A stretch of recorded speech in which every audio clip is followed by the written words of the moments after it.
Chapter 62 in Science. I'm not the greatest student in the world. I know some kids actually like school, but I honestly can't say I do. I like some parts of school, like PE and computer class, and lunch and recess, but all in all, I'd be fine without school. And the thing I hate the most about school is all the homework we get.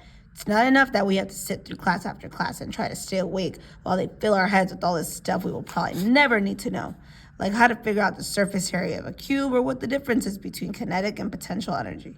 I'm like, who cares? I've never ever heard my parents say the word kinetic in my entire life. I hate science the most out of all my classes.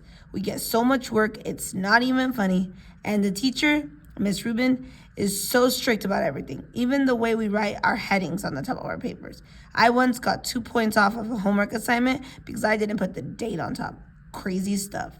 When me and August were still friends, I was doing okay in science because August sat next to me and always let me copy his notes. August has the neatest handwriting of anybody I've ever seen who's a boy. Even his script is neat. Up and down perfectly, with really small, round, loopy letters. But now that we're ex-friends, it's bad because I can't ask him to let me copy his notes anymore. So I was kind of scrambling today, trying to take notes about what Miss Rubin was saying. My handwriting is awful. When all of a sudden, she started talking about the 5th grade science fair project, how we all had to choose a science project to work on. While she was saying this, I was thinking, we just finished the freaking Egypt project. Now we have to start a whole new thing. And then in my head, I was going, oh no. Like that kid in Home Alone with his mouth hanging open and his hand on his face. That was the face I was making on the inside. And then I thought of those pictures of melting ghost face I've seen somewhere, where the mouths are open wide and they're screaming. And then all of a sudden, this picture flew into my head, this memory, and I knew what Summer had meant by bleeding scream. It's so weird how it all just came to me in this flash. Someone in my homeroom had dressed up in Bleeding Scream costume on Halloween. I remember seeing him a few desks away from me, and then I remember not seeing him again. Oh man, it was August. All of this hit me in science class while the teacher was talking. Oh man, I'd been talking to Julian about August. Oh man, now I understood. I was so mean. I don't even know why. I'm not even sure what I said, but it was bad. It was only a minute or two. It's just that I knew Julian and everybody thought I was so weird for hanging out with August all the time, and I felt stupid. And I don't know why I said that stuff. I just was going along. I said I was stupid. I am stupid. Oh God. He was supposed to come as Boba Fett. I would never have said that stuff in front of Boba Fett. But that was him. That bleeding scream standing at the desk looking over at us. The long white mask with the fake squirting blood. The mouth open wide, like the ghoul was crying. That was him. I felt like I was going to puke. Chapter 63, Partners. I didn't hear a word of what Miss Rubin was saying after that.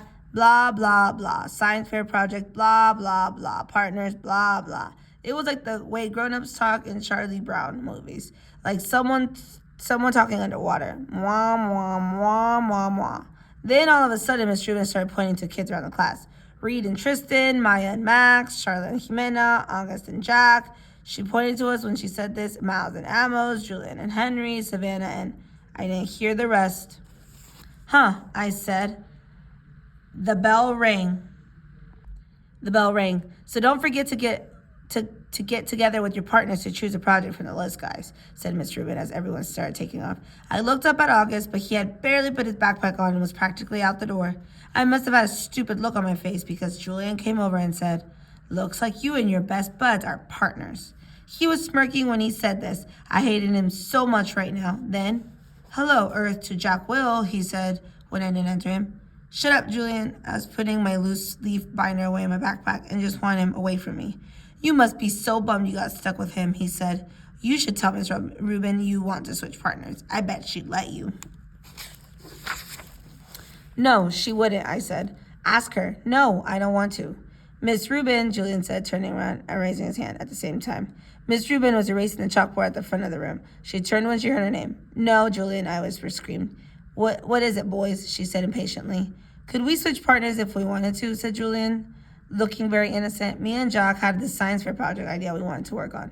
"Well, I guess we could arrange that," she started to say. "No, it's okay, Miss Rubin," I said quickly, heading out the door. "Bye." Julian ran after me. Why'd you do that? He said, catching up to me at the stairs. We could have been partners. You don't have to be friends with that freak if you don't want to be, you know. And that's when I punched him, right in the mouth. Detention. Some things you just can't explain. You don't even try. You don't know where to start. All your sentences would jumble up like a giant knot if you opened your mouth. Any words you used would come out wrong. Jack, this is very, very serious, Mr. Tishman was saying. I was in his office, sitting on a chair across from his desk and looking at this picture of a pumpkin on the wall behind him. Kids get expelled for this kind of thing, Jack. I know you're a good kid, and I don't want that to happen, but you have to explain yourself. This is not like you, Jack, said Bob. She had come from work as soon as they called her. I could tell she was going back and forth between being really mad and really surprised. I thought you and Julian were friends, said Mr. Tishman. We're not friends, I said. My arms were crossed in front of me. But to punch someone in the mouth, Jack, said Mom, raising her voice. I mean, what were you thinking? She looked at Mr. Tishman. Honestly, he's never hit anyone before. He's just not like that. Julian's mouth was bleeding. Jack, said Mr. Tishman, you knocked out a tooth. Did you know that? It was just a baby tooth, I said. Jack, said Mom, shaking her head. That's what Nurse Molly said. You're missing the point, Mom yelled. I just want to know why, said Mr. Tishman, raising his shoulders. It'll just make everything worse, I said. Just tell me, Jack. I shrugged, but I didn't say anything. I just couldn't. If I told him that Julian had called August a freak, then he could go talk to Julian about it. Then Julian would tell him how I had bad about August too, and everybody would find out about it. Jack, said Mom. I started to cry. I'm sorry. Mr. Tishman raised his eyebrows and nodded, but he didn't say anything. Instead, he kind of blew into his hands like you do when your hands are cold. Jack, he said, I don't really know what to say here. I mean, you punched a kid. We have rules about that kind of thing, you know? Automatic expulsion. And you're not even trying to explain yourself. I was crying a lot by now. And the second Mom put her arms around me, I started to bawl. Let's, said Mr. Tishman, taking his glasses off to clean them. Let's do this, Jack. We're out for a winter break as of next week anyway. How about you stay home for the rest of this week? And then after winter break, you'll come back and everything will be fresh and brand new. Clean slate, so to speak. Am I being suspended? I sniffled. Well, he said, shrugging. Technically, yes, but it's only for a couple of days. And I'll tell you what, while you're at home, you take the time to think about what's happened. And if you want to write me a letter explaining what happened and a letter to Julian apologizing, then we won't even put any of this in your permanent record, okay? You go home and talk about it with your mom and dad. And maybe in the morning you'll figure it all out a little bit more. That sounds like a good plan, said Mr. Tishman, said Mom, nodding. Thank you. Everything is going to be okay, said Mr. Tishman, walking out over to the door, which was closed. I know you're a nice kid, Jack, and I know that sometimes even nice kids do dumb things, right? He opened the door. Thank you for being so understanding, said Mom, shaking his hand at the door. No problem. He leaned over and told her something quietly that I couldn't hear. I know, thank you, said Mom, nodding. So, kiddo, he said to me, putting his hands on my shoulders. Think about what you've done, okay? And have a great holiday. Happy Hanukkah. Merry Christmas. Happy Kwanzaa.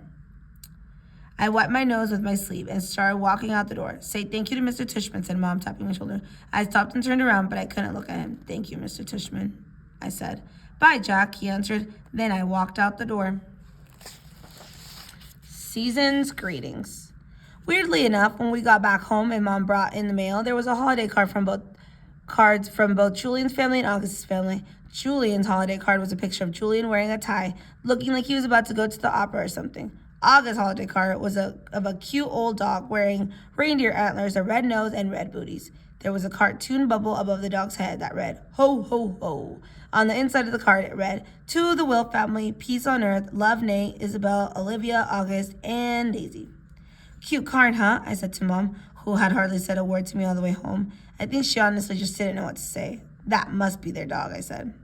Do you want to tell me what's going on inside your head, Jack? She answered me seriously.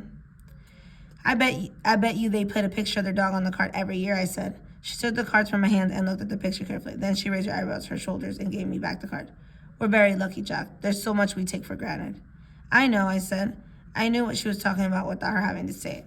I heard that Julian's mom actually photoshopped August's face out of the class picture when she got it. She gave a copy to a couple of the other moms. That's just awful, said Mom. People are they're not always so great. I know. Is that why you hit Julian? No. And then I told her why I punched Julian, and I told her that August was my ex-friend now, and I told her about Halloween.